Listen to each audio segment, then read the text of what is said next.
Terus anjeunna leos ngantunkeun nuker Garlut. Heuleut sababaraha poe ti harita, Syekh Abdul Jalil mulih deui ngaliwatan ka pasir eta. Kasampa ku anjeunna begal nu 8 urang tea keur Garlut keneh marebutkeun batu.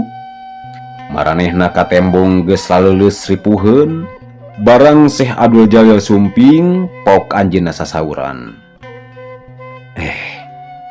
Kisilah anjeun teh Garlut jeung batur sorangan marebutkeun batu.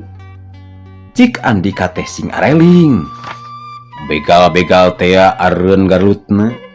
Terus ampun-ampunan ka Syekh Abdul Jalil, pok naros ka begal. Saha kokolot Andika teh? Kaula nun. Kintol ngejawab, "Di mana sampean asal?" "Di Banten." "Saha ngaran Andika?"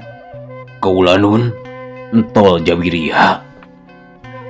"Ayeuna kumaha pikarpeun Andika?" Kintol jeung batur-batur ngajawab, "Oh, disebut ayeuna kaula tunduk sarta taluk ka Andika. Kamana bae kaula rek nurut," saur Syekh Abdul Jalil.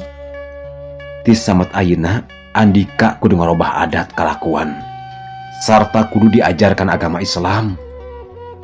Saterusna begal-begal nu 8 urang diajar agama Islam didukuh jadi murid Syekh Abdul Jalil. 8 urang dipernahkeun kudu nyebarkeun agama Islam di daerah sabeudeureuan Cikelet.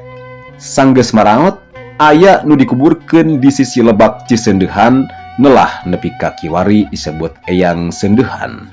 Kintol jeung Ki Bungsu dakwah ka Kacamatan Cikelet, terus ngemukim di Pasir Jagong. Sanggeus maraot katelah Sembah Cikajang alias entol Jawiria.